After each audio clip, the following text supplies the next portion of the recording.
La consanguinité. Ce mal bien connu de la noblesse, fit des ravages pendant des siècles. Pourtant, ce n'est pas la seule maladie réservée aux élites. Il en existe une autre, dont les conséquences sont bien plus néfastes pour l'entourage.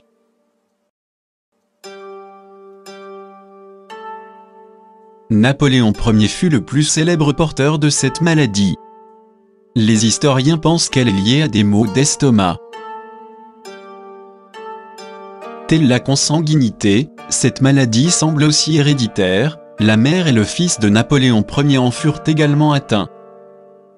Néanmoins, la ressemblance s'arrête là. Car, contrairement à l'hémophilie, cette maladie semble des plus contagieuses. Êtes-vous prêt pour un petit tour d'horizon ?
Cinq siècles de portraits des grands de ce monde viennent de défiler devant nos yeux. Parmi ceux-ci, figurent quelques-uns des plus grands ennemis du peuple que l'histoire ait compté. Des personnages comme les décrit Henri Guillemin, des êtres sans âme ni conscience, tous dévoués à l'ordre dictatorial de la bourgeoisie. Cette main portée au sein n'est pas le symptôme d'une maladie contagieuse, mais bien le signe de ralliement d'une secte extrêmement ancienne et extrêmement nocive pour le peuple.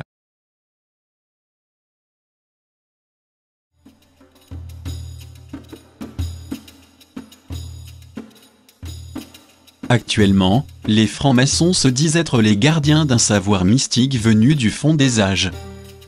Au Moyen Âge, les francs-maçons étaient connus pour leur capacité à construire des monuments exceptionnels, tels les cathédrales. Le tablier maçonnique est d'ailleurs là pour rappeler cette origine, bien que sa fonction ne soit plus que symbolique aujourd'hui. Ils partagent tout un ensemble de symboles et de rituels qui trouvent en fait leur origine au cœur de l'Égypte antique. C'est en Égypte que prend sa source le culte d'Isis, dont les mystères étaient enseignés librement dans les temples égyptiens. Aujourd'hui, comme par le passé, la main droite placée sous le sein gauche est le signe de l'accession au statut de grand maître des mystères d'Isis. Un statut donnant accès à une connaissance scientifique d'une grande ampleur. Un savoir à l'origine du développement technologique de toutes les civilisations. Thalès et Pythagore ont tous deux étudié 20 ans en Égypte, lieu où ils acquirent leur savoir mathématique. Diodore de Sicile donne quelques exemples de leur grande érudition. Le calendrier solaire à 365 jours un quart en est un. Diodore donne également l'origine des 4 éléments fondamentaux, qui sont 5, et donne tout son sens au film de Luc Besson le 5e élément. Il existe maintes autres preuves qui démontrent à quel point ils étaient savants et bienveillants. Une bienveillance qui s'efforçait aussi à résoudre les 2 angoisses majeures de chaque être humain, la faim et la peur de la mort. C'était l'âge d'or de la civilisation égyptienne. Un âge d'or qui durait depuis des milliers d'années. Un âge d'or qui se terminera brusquement.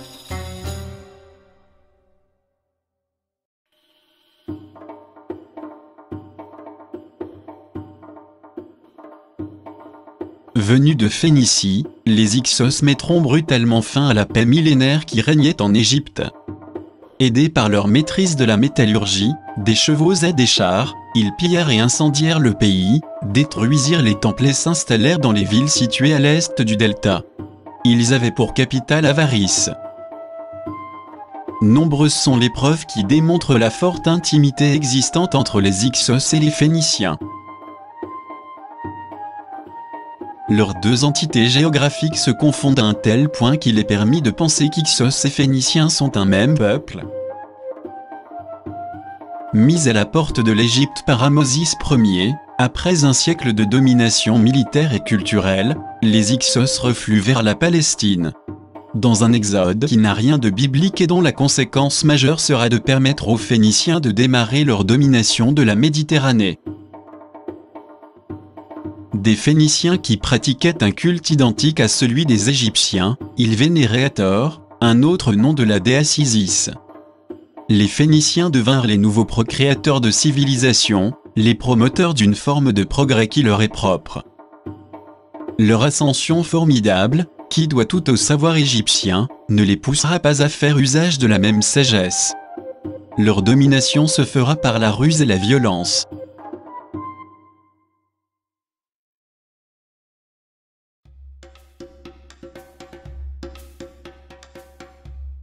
Les Phéniciens domineront le commerce en Méditerranée du XVIe au IVe siècle avant Jésus-Christ. C'est Alexandre le Grand qui mettra fin à cette domination en faisant le siège de Tyr et de Gaza en 332 avant Jésus-Christ. Il se rendra par la suite à Siwa, où il sera initié à d'autres mystères, ceux d'Amun-Ra, ou Osiris, l'époux d'Isis. Guidé par le même état d'esprit que celui des Grecs, l'Empire romain propagera la guerre et l'esclavage au profit d'une oligarchie bourgeoise.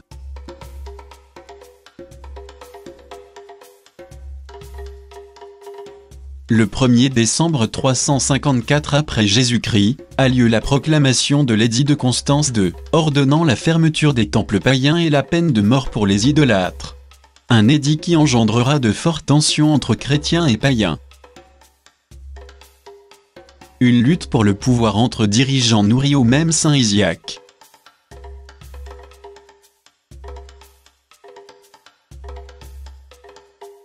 Une lutte qui marquera pour un temps la conversion de la totalité de l'Empire romain à la foi chrétienne.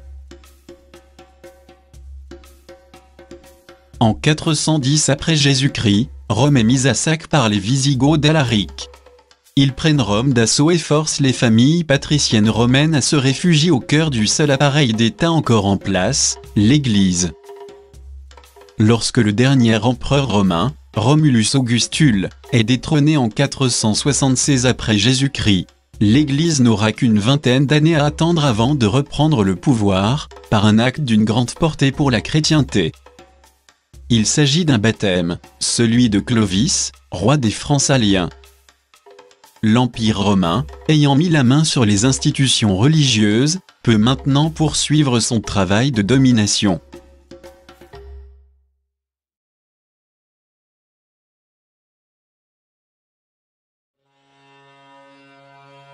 Le pouvoir du Vatican ira en s'accroissant au fur et à mesure des conquêtes militaires effectuées par les rois, leurs subordonnés. Viendront mérovingiens, carolingiens, capétiens, sans que ne faiblisse son immense pouvoir. Un Vatican qui n'hésitera pas à utiliser les plus grands moyens de rétorsion à l'encontre des réfractaires, par l'entremise de la Sainte Inquisition. Bien que son pouvoir soit remis en question à partir du XVIe siècle par Martin Luther et la naissance du protestantisme, il faudra attendre le XIXe siècle pour voir Napoléon mettre fin de manière brutale au pouvoir du Vatican, au grand bonheur des loges. Après la défaite de celui-ci à Waterloo, il sera très facile à la jeune oligarchie britannique, association de monarques et de banquiers, de reprendre à son compte toutes les conquêtes de cet empereur peu économe du sang des peuples.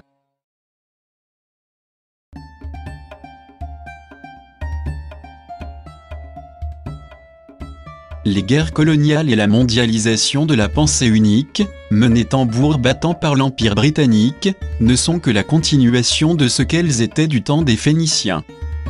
Elles sont contrôlées par une oligarchie obscurantiste qui pervertit un culte ancien pour en faire un outil de domination. Pourtant, l'asservissement des peuples par la destruction de leur culture et de leur cohésion sociale n'est pas une fatalité. Il est possible de revenir à une politique guidée par des idées saines, comme c'était le cas en Égypte il y a plus de 3700 ans.